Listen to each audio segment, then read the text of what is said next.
Hey everyone, Revenant Muckluck here, and you've come looking for a way to support your team while dealing some damage without tangling your fingers up. This is a guide to the low-intensity Herald. The purpose of a low-intensity build is to be as effective as possible with the build itself, so that the gameplay requires as few separate buttons as possible. This is not the top DPS build a Herald can achieve, but rather an option for when you want to chill and watch Netflix on another monitor, or if you have shaky hands or any other condition that might impact your gameplay. Drop a like on the video or sub to the channel for more content and ring the bell for all future notifications. As always, my undying gratitude to all the supporters on Patreon and Twitch who keep this channel alive. More on how you can support at the end. Let's get started. Equipment. Full Berserker stats with Runes of the Scholar, Sword main hand, Axe offhand, Staff as the other weapon set. Sigils of force and impact on the weapons. We're using Dragon and Dwarf stance, but Dragon 99% of the time. As a Revenant, our skills get baked into the legend we are using, so they've already been selected for you. Specializations are Invocation, Devastation, and Unite all people with, wrong script. And Herald. Invocation is 2-2-3. Devastation is 2-1-2, Herald is 3-1-3, except for maybe one variant I'll go over in a little bit. Most of these traits offer passive bonuses, which we're trying to ink out as many of those as we possibly can. A couple are worth pointing out. Unsuspecting Strikes and Swift Termination give you a damage boost when hitting targets above 80% health and below 50% health. Apparently, we never learned how to fight someone between 80 and 50 in Herald School. You will see larger damage during those windows. That is normal.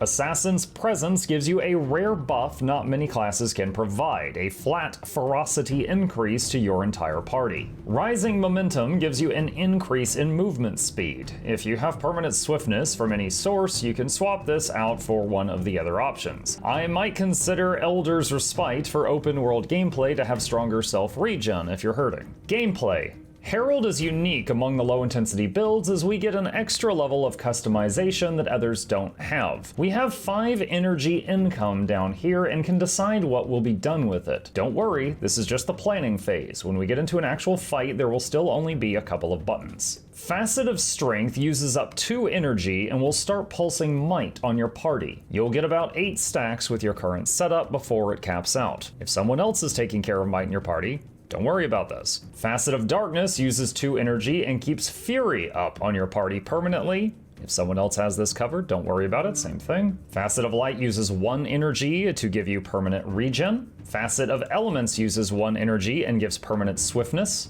Facet of Nature uses 2 energy and makes any boons your party receives last 20% longer. Additionally, when you hit it again to end the effect, it will add 2 seconds to all the boons that they have. And finally, if you have 1 energy available, I will show you how to turn it into raw damage. First off, here's the build with full boons on us and full conditions on the enemy. I've got a generic food buff and banners and spirits currently active. Let's occupy all my energy. We'll pretend I'm extending buff durations on my party, adding some might to my group and regeneration, and then I'm just auto-attacking. Remember, when the target is above 80% or below 50%, we will do larger damage.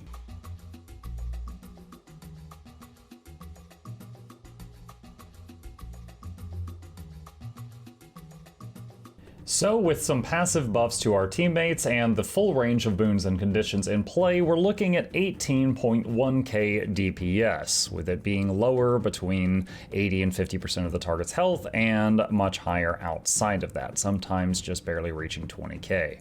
Now let's say you kept 1 energy free. Maybe we're providing boon extension and fury to our party this time, and other people are taking care of might, regen, and swiftness, so we have 1 energy left over. With that energy, we can spam 2 abilities for damage. Chilling Isolation, our 2 key, and double tapping Facet of Elements to use Elemental Blast.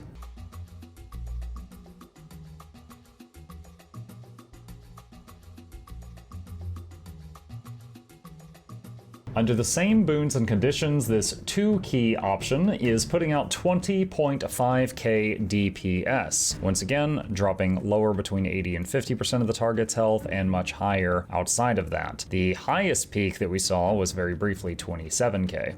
Finally, to set some proper expectations, here's the build with no buffs or debuffs in play. This is what you might see when completely on your own. I'm using the Might and Fury facets and using my last energy for the 2 damage buttons. This results in 7.2k DPS with peaks around 11k.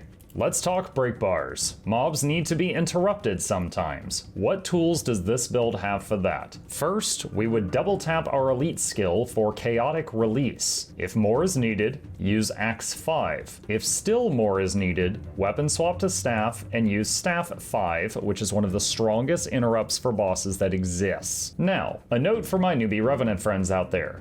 If you suddenly have to use all of these interrupts at once, you may run out of energy. If that happens, you can either A, swap legends to dwarf, then swap back as soon as possible, or B, wait a few moments for your energy to come back, then you can reactivate your buff facets. They will turn off when you hit 0 energy. And that's all there is to it.